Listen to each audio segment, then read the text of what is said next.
नमस्कार, करेन्ट न्युजमा यहाँलाई हार्दिक स्वागत छ। म हुँ प्रकाश गिरी। करेन्ट न्युजमा हामी कुनै पनि विषयवस्तु उठान मात्रै गर्दैनौँ, यसको चिरफार अनि विश्लेषण पनि गर्ने गर्दछौँ। केही साता यतादेखि पूर्व राजाको चर्चा ठ्याक्कै एकदम चुलिएको छ र यो चर्चा यति धेरै चुलिएको छ कि सडकदेखि सदनसम्म र आम नागरिकदेखि बौद्धिक वर्गसम्म पनि बहसको विषय बनिरहेको छ र यही बीचमा पूर्व राजाले केही बौद्धिक व्यक्तित्वहरूसँग संवाद गरेर मुलुकको अवस्था के छ भनेर प्रश्न गरिदिइसकेपछि साँच्चै नेपालमा केही हुन खोजेको हो, 12 वर्षमा खोला फर्कन खोजेको हो भनेर चर्चा, परिचर्चा, संवाद र विश्लेषण हुन थालेको छ।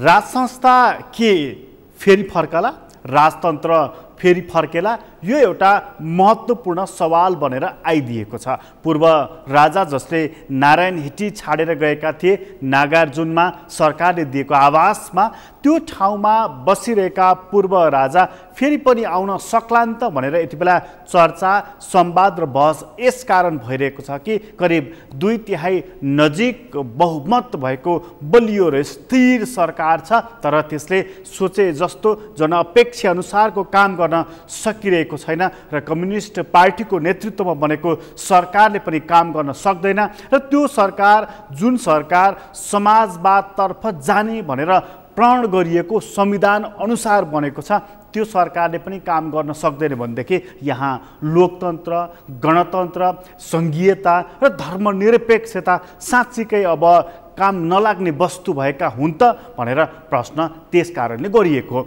सरकारले चुनावको बखतमा र त्यसपछि पनि थुप्रै नाराहरू ल्याएको छ र त्यसपछि पनि थुप्रै उसले बाचा, कसम र कबुल गरेको छ।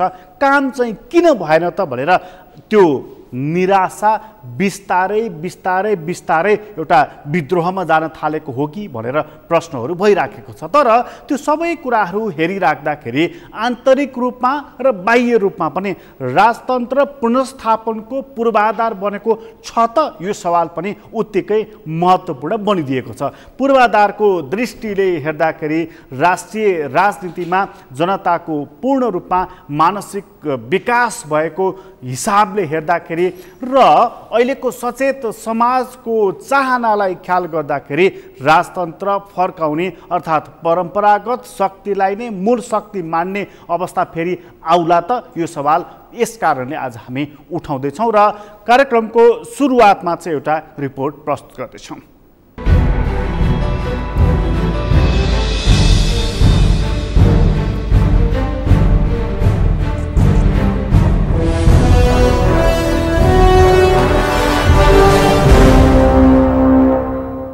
के नेपालमा फेरि राजतन्त्र बिउतिएला? के यो सम्भव छ? नेपालमा 240 वर्ष पुरानो राजतन्त्र हटेर गणतन्त्र आएको पनि विधिवत रूपमा 11 वर्ष पुरा भइसक्यो। 2065 साल जेठ 15 गते संविधान सभाको पहिलो बैठकले नेपालबाट राजतन्त्रको अन्त्य भएको घोषणा गर्यो। यसपछि नेपालमा राजतन्त्र मात्र होइन, राजसंस्थाको ठाउँमा राष्ट्र प्रमुखको जिम्मेवारी राष्ट्रपतिले सम्हाल्न थालेका छन् भने पहिले राजदरबार रहेको स्थान नै अहिले सङ्ग्रहालयमा परिणत भएको छ र उति बेला नारायण हिटीमा रहेका राजपरिवार नागार्जुनमा प्रवेश गरिसकेका छन्। तर राजतन्त्र हटेको 11 वर्षपछि नेपालमा 2/3 मत भएको बलियो कम्युनिस्ट सरकार छ भने नेपालले नयाँ संविधान पनि पाइसकेको छ। देश एकात्मक प्रणालीबाट सङ्घीयतामा प्रवेश गरेको छ। गाउँ गाउँमा सिंहदरबार भन्ने नयाँ नारा नै स्थापित भएको छ। राजतन्त्रको कालखण्डमा जस्तो बोल्ने र लेख्ने, सङ्गठन गर्ने, राजनीतिक दल निर्माण गर्ने जस्ता काम गर्नका लागि अहिले कुनै बार बन्देज पनि छैन। तर झन बलियो सरकार र अत्याधिक जनमतले रुचाएको संविधान हातमा हुँदाहुँदै पनि नेपालमा किन जरैदेखि उखेलिएको राजतन्त्रको बारेमा यति धेरै चर्चा परिचर्चा हुने गरेको छ त? हालै मात्र केही बौद्धिकलाई पूर्व राजा ज्ञानेन्द्र शाहले आफ्नै निवासमा भेटेर देशको अवस्था बुझ्ने र बौद्धिकहरूको मत जान्ने कोसिस गरेका छन्। यही बेलामा नेकपाका एकजना अध्यक्ष पुष्पकमल दाहाल प्रचण्ड दुबई भ्रमणमा गएको र अर्का अध्यक्ष सिङ्गापुर भ्रमणमा रहेका छन्। यति नै बेला पूर्व राजा शाहले लेखेको पुस्तक प्रकाशित भएको छ भने पूर्व युवरागी हिमानी शाहले बोलेको र पशुपतिको दर्शन गरेको देखिएको छ। यसपछि सामाजिक सञ्जालदेखि सार्वजनिक सञ्चार माध्यममा समेत यसबारेमा पर्याप्त मात्रामा बहस हुन थालेको छ। त्यसो भए नेपालको राजनीतिक परिदृश्य अलि बदलिएको हो कि खाटी गणतन्त्रवादीको मन डराएको हो? यो सवाल अब खडा हुन थालेको छ। शासन सत्ता सम्हालिरहेका पूर्व राजाले जब शासन सिंहासन छाडेर थपक्क दलहरूले राखिएको आसनमा गएर खुरुक्क बसे तब उनीप्रति सद्भाव राख्ने मानिसहरूको सङ्ख्या अलि बढेको देखिन्छ। अब उनी राजाबाट नागरिक भएका छन्।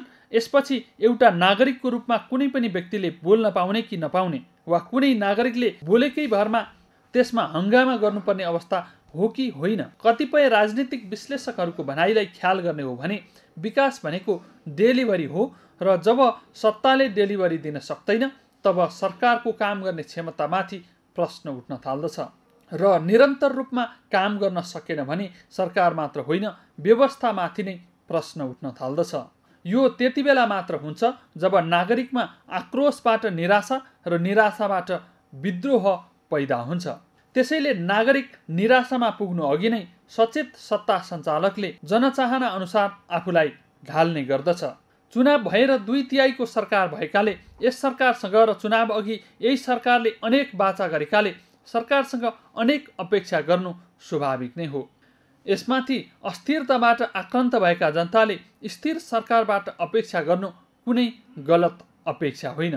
तर सरकार स्थिर हुनु भनेको चल्दै नचल्नु होइन, बरु यसलाई कसैले हल्लाउन नसक्ने तर काम जनहितमा गर्ने भन्ने हो। तर 2/3 सरकार कस्तो भयो भने यसले जनतासँग दूरी राख्यो, जबकि सरकार र जनता बीचको सम्बन्ध अत्यन्त नजिकको हुनुपर्छ। यसमाथि समाजवादतर्फ जाने लक्ष्य लिएको संविधान र वाम सरकारको मूल ध्येय नै जनतालाई खुसी पार्ने हुनुपर्दछ। यसैले पनि के भनिन्छ भने सरकारको मूल काम नै अधिकभन्दा अधिक खुसी जनतालाई दिनु हो। तर चरम अपेक्षा गरिएको सरकारले जब खुसी दिन सक्दैन तब यसले दिने निराशा नै हो। अर्थात् जोसँग पनि बढी अपेक्षा गरिन्छ उसले सोचे अनुसार काम गर्न सकेन भने छिट्टै निराश भाव पैदा भइहाल्छ। नेपाली समाज अहिले यही अवस्थामा पुगेको छ।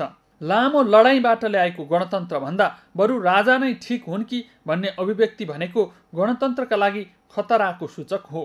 अहिले यो विषय आक्रोशको अभिव्यक्ति भएको छ, तर यही विषय यदि अविश्वासमा बदलियो भने के हुन्छ? यसले दलहरूप्रतिको अविश्वास र हिजोको परम्परागत शक्तिप्रतिको आसक्ति बढ्नु भनेको लोकतन्त्र खतरामा पर्नु हो र लोकतन्त्रमा जनता नै निर्णायक हुन्छन्।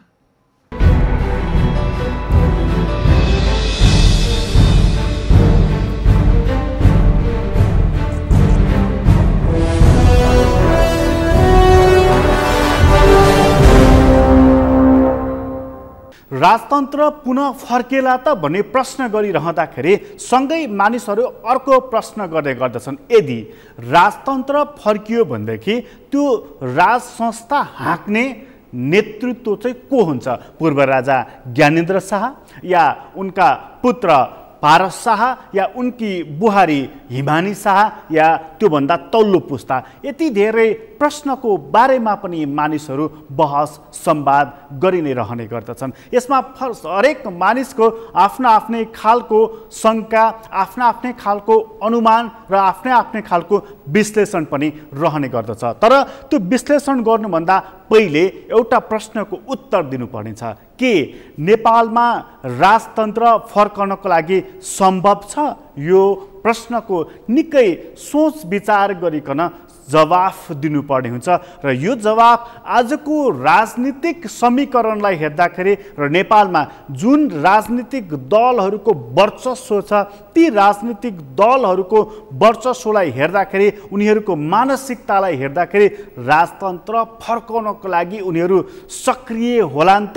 यो प्रश्न त्यस कारणले पनि महत्त्वपूर्ण बनिदिएको छ। जस्तो पूर्व राजा ज्ञानेन्द्र शाहको एउटा किताब सार्वजनिक हुने बित्तिकै र उनको बुहारी हिमानी शाहले एउटा प्रेस मिट गरेको भोलिपल्ट पशुपतिको दर्शन गरे लगत्तै नेपाल कम्युनिस्ट पार्टीका अर्का अध्यक्ष जो भर्खर दुबईबाट फर्किएका छन् उनले एउटा अभिव्यक्ति दिए, नेपालमा दलालहरू सक्रिय भएका छन्, पूर्व राजाहरू पनि सक्रिय भएका छन्, अवस्था यस्तै रहने हो भनेदेखि नागार्जुनबाट पनि खेद्नुपर्ने अवस्था आउन सक्छ भनेर।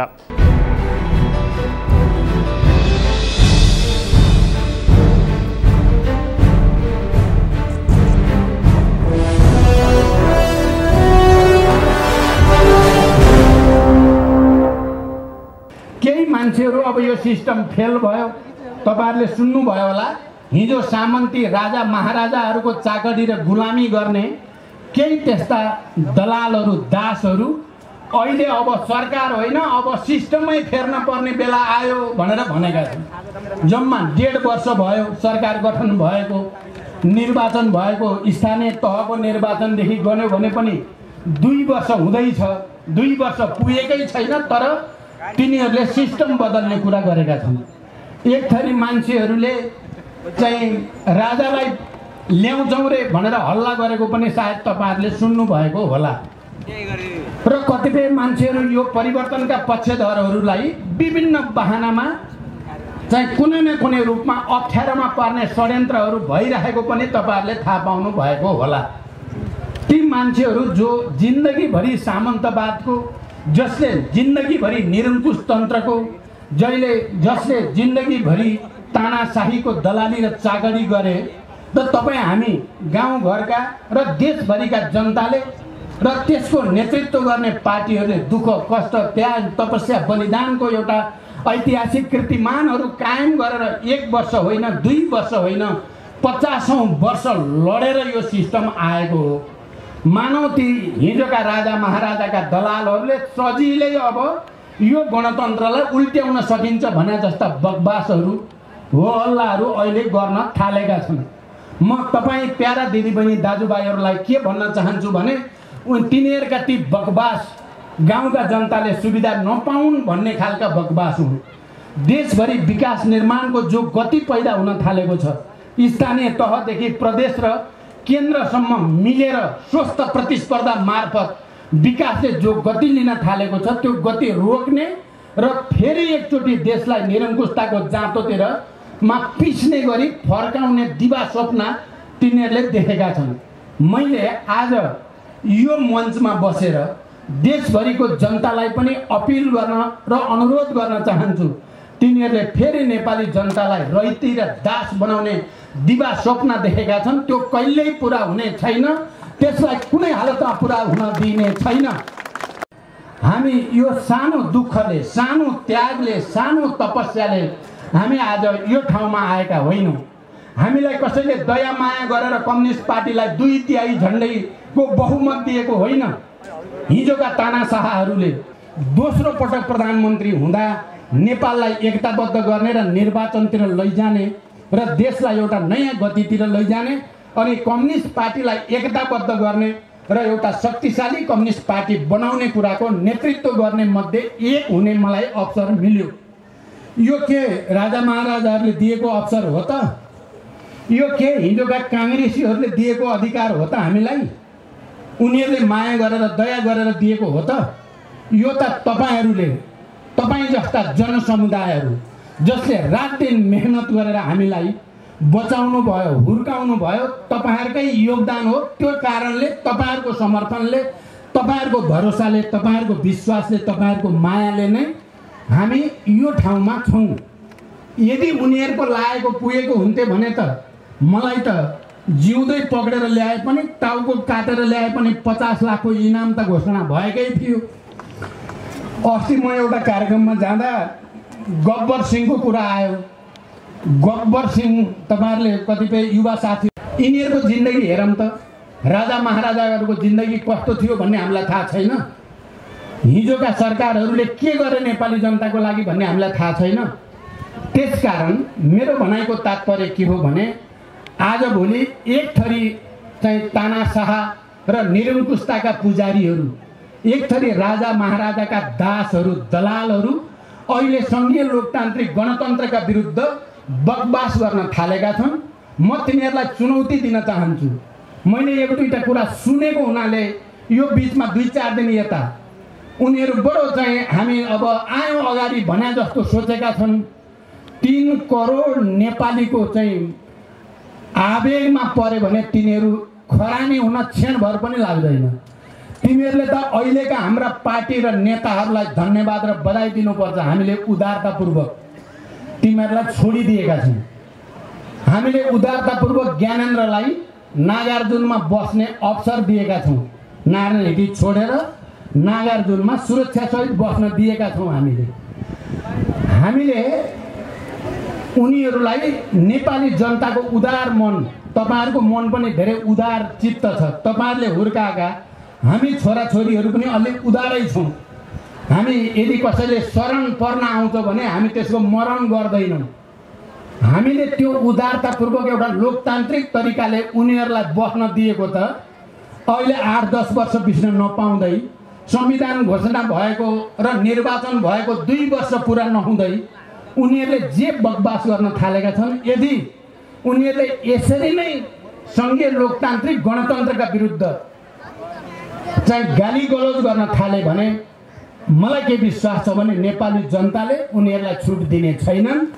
हामी नेताहरू नेपाली जनताको काखभन्दा बाहिर, नेपाली जनताको हितभन्दा बाहिर हामी हुने छैनौँ। यो उनीहरूलाई खबरदारी मात्रै होइन, उनीहरूलाई हाम्रो सुझाव हो। बकवास गर्न बन्द गरे हुन्छ। नेपाली जनताका हजारौँ छोराछोरीहरूले रगत बगाएर ल्याएको यो गणतन्त्र अब यसको रक्षाको निम्ति अरू हजारौँ र लाखौँ बलिदान हुन तयार छन्। तिमीहरूले यदि सजिलो ठानेका छौ भने त्यो तिमीहरूको मूर्खता हुनेछ। समयमै तिमीहरूले बुझे हुन्छ भनेर म भन्न चाहन्छु।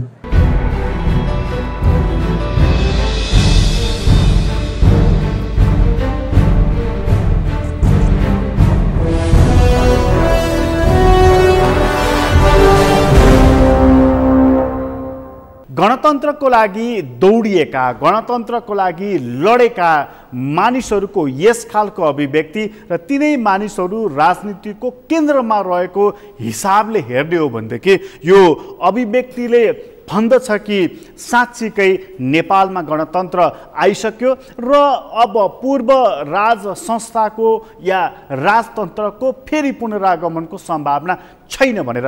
यही कुराको प्रतिनिधित्व सरकारमै रहेका एकजना मन्त्रीको पनि रहेको छ, जो भन्दैछन् कि लोकतन्त्रलाई खतरामा छ भनेर देखाउनको लागि र त्यो एउटा भूत खडा गर्न थालिएको छ, जसले गर्दाखेरि एउटा त्रासको वातावरण सिर्जना गर्ने र सरकार र राजनीतिक पार्टीहरूलाई खिसीट्युरी पनि गरिराख्ने, काम गर्न पनि नदिने यस्तो खालको स्थिति र वातावरण पनि बनाउन तयारी गरिराखिएको छ भनेर एकजना मन्त्रीले पनि बताइदिएका छन्।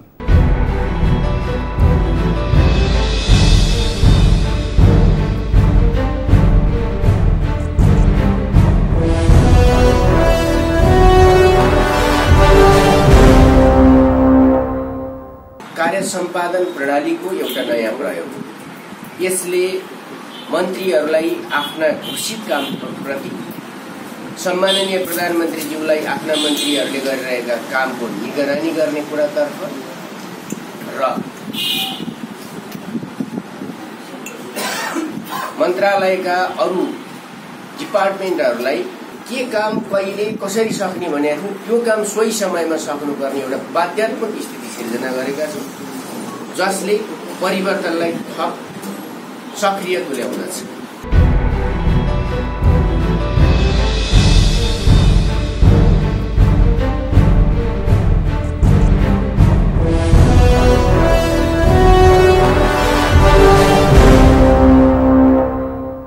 सरकार र सरकारमा रहेका मानिसहरू र त्यही राजनीतिक दलको अभिव्यक्तिलाई ख्याल गर्ने हो भनेदेखि नेपालमा राजतन्त्र फेरि आउने कुरा एउटा दिवा सपना जस्तो लाग्ने गर्दछ। तर यसका बावजुद पनि नेपालमा राजतन्त्रको बारेमा ओकालत भइरहेको, संवाद भइरहेको, चर्चा र परिचर्चा भइरहेको कुरा पनि आँखा टम्म गरेर भन्न मिल्दैन। त्यो भइ नै राखेको छ र त्यो सम्भावनाको बारेमा उति नै धेरै छलफल बहसहरू पनि भइ नै राखेका छन्। यसकारणले राजतन्त्रको सम्भावना फेरि पनि छ भनेर भन्ने मानिसहरू पनि यहाँ धेरै नै रहेका छन् र यो सम्भावना छैन, गइसकेको राजतन्त्र फेरि आउँदैन भन्ने मानिसहरूको सङ्ख्या पनि उति नै रहिरहेको छ। तैपनि यो विषय किन केन्द्रमा परिरहेको छ त? जस्तो 2072 सालमा संविधान जारी भयो, त्यसले गणतन्त्रलाई पूर्ण रूपमा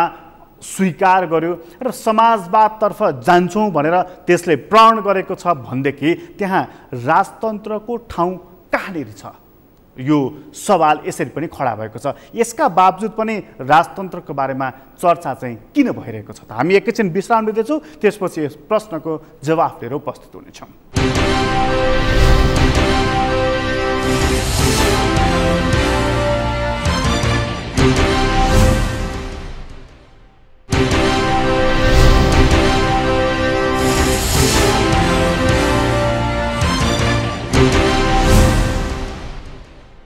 विश्रामपछि पुनः स्वागत छ। हामी करेन्ट न्युजमा छौँ र करेन्ट न्युजमा हामी कुरा गर्दैछौँ राजतन्त्रको बारेमा। फेरि पनि नेपालमा बहस भइराखेको छ र नेपालको राजनीतिक इतिहासलाई सूक्ष्म ढङ्गबाट अध्ययन गर्ने हो भनेदेखि प्रत्येक 10 देखि 12 वर्षको बिचमा एउटा ठुलै परिवर्तन भएको देख्न सकिन्छ। त्यस्तो परिवर्तनको सङ्घारमा नेपाल पुगेको हो, यो सवाल फेरि पनि खडा भएको छ।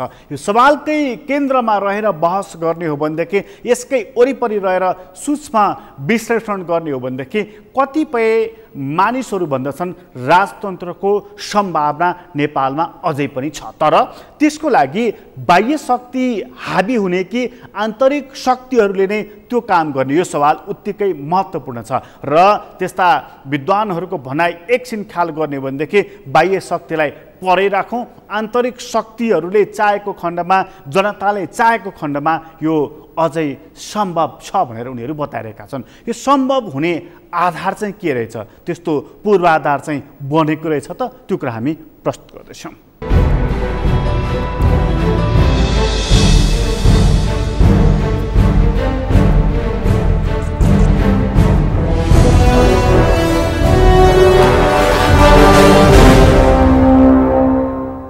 इम्पोसिबल भन्ने कुरा केही पनि छैन नि। अब जति पनि छ आखिरी जनतै हुने। हेर्नुहोस्, यसमा हेर्नुहोस्, राजाको पनि एउटा भनाइ आउनुपर्छ। उहाँले एउटा नेपाली काङ्ग्रेस अथवा एमाले उहाँ सल्लाह गर्नै पर्छ, तिमीहरू मलाई साथ दिन्छौ होइन, अथवा म कुनै हुकाइन कुकबाट म गर्न भनौँ न, उहाँलाई दिनैपर्छ चिजहरू भेरी जेन्टली। छन् नि त यहाँ जनताहरू, छन् नि त यहाँ तपाईँको अरू अङ्गहरू। देशै जानी गरेर त अस्ति मोदीले किन ठोके त? संविधान मात्रै भनेर पछि अब त तपाईँको मोदीले ठोक्दैन नि त, होइन र? This is a country, sovereignty is first, होइन र? हेर्नुहोस्, यो संविधानले त यो देश खान्छ हेर्नुहोस् भन्दाखेरि राजासँग उहाँ पावर छ, त्यो पावर मध्येका थुप्रै पावर छन्। केही कुरा म भन्न सक्छु, भनौँ त भोलि काङ्ग्रेसै अगाडि लगाएर आउनु नि सक्छ, ओलीजी आफै पनि आउन सक्नुहुन्छ। There is power. हेर्नुहोस्, यिनीहरूलाई आजित भइसक्यो, यो कहिले लएर बुझौँ भन्ने भइसक्यो। अब मोदीलाई बुझाउनलाई इट इज नट पोसिबल, तपाईँ सिपी सिंहलाई बुझाउन नट पोसिबल, बुसलाई के अरे डोनाल्ड ट्रम्पलाई बुझाउन नट पोसिबल भन्दा बरु राजालाई बुझाएर अब सम्पत्ति यिनीहरूले कमाए। यिनीहरूको एउटा के छ भन्दाखेरि राजालाई दिनलाई अलमोस्ट यिनीहरूको एउटा साइकोलोजिकल बिल्डअप भइसकेको छ। तर उनीहरूले पाउने क्षमादान भनेको शेरबार देउबार परिवारले खाएका तपाईँको खर्बौँ, प्रचण्डका चाहिँ तपाईँका विभिन्न महल र तपाईँको चाहिँ यो यो यो यो केबल कारदेखिका चाहिँ खर्बौँ, ओलीजीका तपाईँको धेरै छन् पार्टनरसिप। यहाँ छोडिदिनुहोस्, यहाँ ओलीजीका सन्तान छैन भएर हुँदैन। यहाँ मिडिया हाउसदेखि तपाईँको ठुल्ठुला तपाईँ लगानी ओलीजीको पनि तपाईँको यहाँ सहकारीहरू छन्, एयरलाइन्सदेखि। यिनीहरूको तपाईँको यो क्षमादान यिनीहरू के छ भन्दाखेरि भ्रष्टाचारको क्षमादान पाउने यिनीहरूको एउटा सायद बार्गेनिङ भइरहन सक्छ। हेर्नुहोस्, यो कुरा यति मात्रै मिल्ने हो भने सायद छिटोभन्दा छिटो यसो कुनै एउटा टुङ्गोमा पुग्न सक्छ। र अर्को कुरा, अहिले चीन र भारतले मलाई लाग्छ यो संविधानभन्दा तपाईँको बिपी कोइरालाको काङ्ग्रेसको चाहिँ एउटा प्रजातन्त्र मोडल उनीहरूले पनि चाहिरहेको जस्तो बुझ्छु मैले। त्यो भएको हुनाले यसलाई विरोध गर्ने भनेको अहिले पश्चिमाको यो ब्रसेल्सले, नर्वे, जर्मन, बेलायत, र अमेरिकाको पनि चर्च टोलीहरूले र इभन अमेरिकाले पनि अलिकति विरोध गर्न सक्छ यसमा भन्दा यिनीहरू मात्रै हवाई मित्रले केही नाप्दैनन्। यहाँ हाम्रो चाहिँ तपाईँको जमिनी मित्रहरूले हामीलाई साथ दिइसकेपछि र भित्रको जनताहरूले साथ दिएपछि इट इज पोसिबल।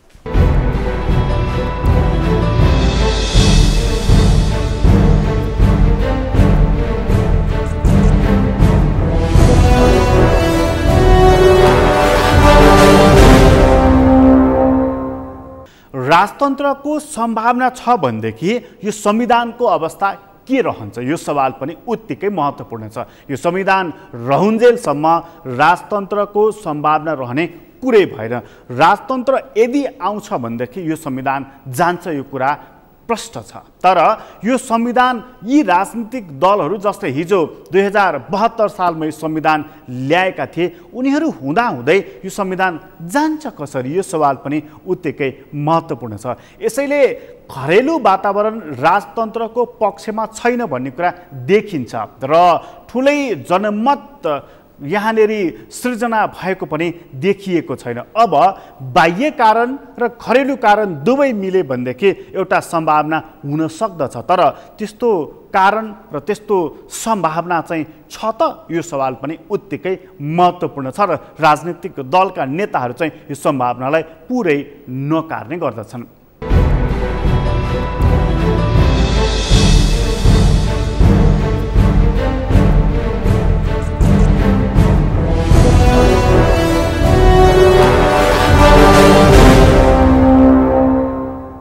मुख्य गरी अहिले राजनीतिक एउटा जगतमा फेरि राजतन्त्रको पुनर्स्थापना हुने हल्लाहरू छन्।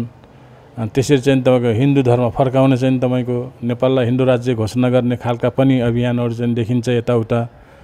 अब यी सबैको यस्तो हुनुको पछाडिको कारण के हो भनेदेखि नेपालमा यत्रो ठुलो चाहिँ तपाईँको जनआन्दोलन भयो, जनयुद्ध भयो र धेरै खालका चाहिँ तपाईँको जनजाति मधेसी दलित सबै खालका आन्दोलन भए र त्यसले एउटा चाहिँ तपाईँको ठुलो परिवर्तन ल्यायो। तर चाहिँ तपाईँको परिवर्तन आएपछि परिवर्तनले जनतालाई जे दिनुपर्ने कुरो थियो त्यो दिनै सकेन।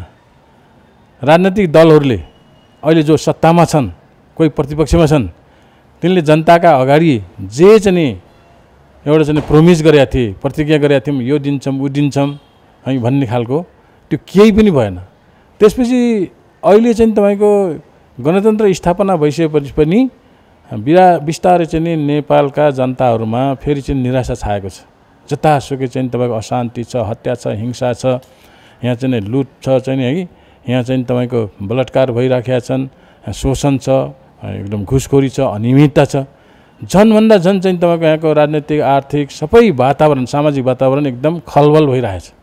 त्यसले गर्दाखेरि मान्छेले फेरि तुलनात्मक गर्न किसिमले हेर्न थाल्यो कि योभन्दा त बरु हिजोकै चाहिँ तपाईँको राजतन्त्र भए पनि त्यो अलिकति बेस थियो, कमसेकम त्यहाँ चाहिँ तपाईँको यस्तो खालको कष्ट त भोग्नु परेको थिएन। यद्यपि त्यो पनि एकदम कष्टकर शासन नै थियो। त्यो त झन् चाहिँ तपाईँको एकदम तानाशाही शासन थियो, एकात्मक होइन, केन्द्रीकृत राज्य सत्ता थियो। तैपनि तुलनात्मक हिसाबले त्यति बेला जनताले यस्ता खालका शास्ति भोग्नु परेको थिएन जुन चाहिँ अहिले हामीले भोग्नु परिराखेको छ।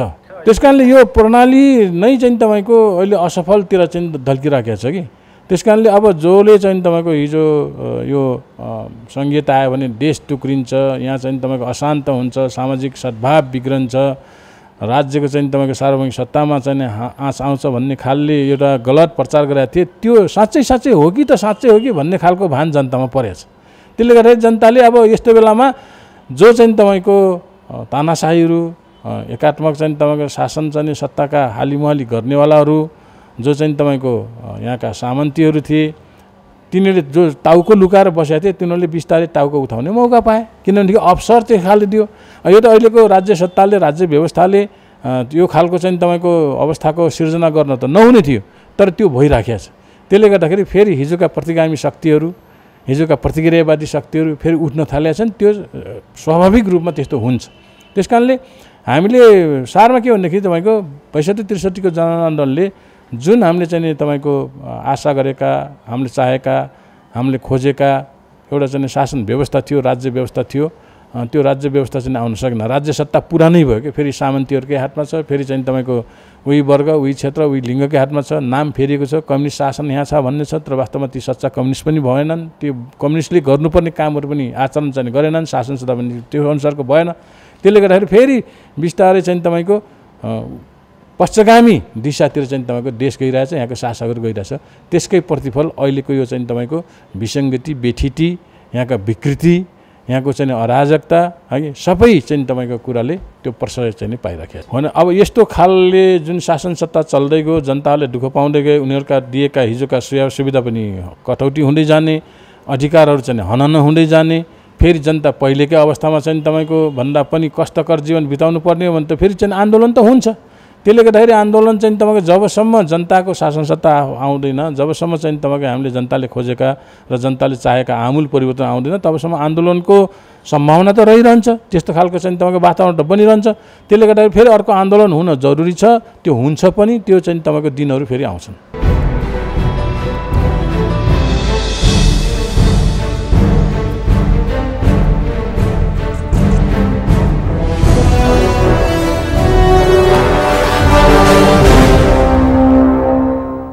पुरै रूपमा नकार्ने गर्दछन् राजनीतिक दलका नेताहरू राजतन्त्रको पुनर्स्थापनाको कुरालाई। उनीहरूले यसलाई न एजेन्डा बनाएका छन्, न यो विषयमा उनीहरू खुलेआम बहस पनि गरिरहेका छन्। तर पुष्पकमल दाहाल प्रचण्ड स्वयंले नागार्जुन र नागार्जुनवासी भन्दै पूर्व राजाको सन्दर्भमा गरेको टिप्पणीले गर्दाखेरि यो विषय फेरि पनि बहसको केन्द्रमा आइपुगेको छ। सरकार स्थिर भएर पनि काम गर्न नसक्नु र जनतामा यसले एक किसिमको निराशा पैदा गर्नु र राजतन्त्रको सन्दर्भमा मानिसहरूले टीका टिप्पणी गर्न थाल्नु, बरु राजै ठिक भन्न थाल्नुले गर्दाखेरि कतै गणतन्त्र सङ्कटमा परेको त होइन भन्ने विषय बहसमा आएको थियो। तर यो बहसमा आएपछि पनि गइसकेको राजतन्त्र पुनर्स्थापन गर्नको लागि एउटा ठुलो जनमत आवश्यकता पर्दछ र त्यो जनमत आवश्यकता भयो र जनताले चाहेको खण्डमा त लोकतन्त्रमा जे पनि हुन सक्दछ। तर त्यो जनमत चाहिँ छ कि छैन त, यो सवाल चाहिँ गम्भीर रूपमा उठेको छ। करेन्ट न्युज अहिलेलाई यति नै। करेन्ट न्युजबाट म प्रकाश गिरीलाई बिदा दिनु। सगरमाथा टेलिभिजन हेर्दै गर्नुहोला। नमस्कार।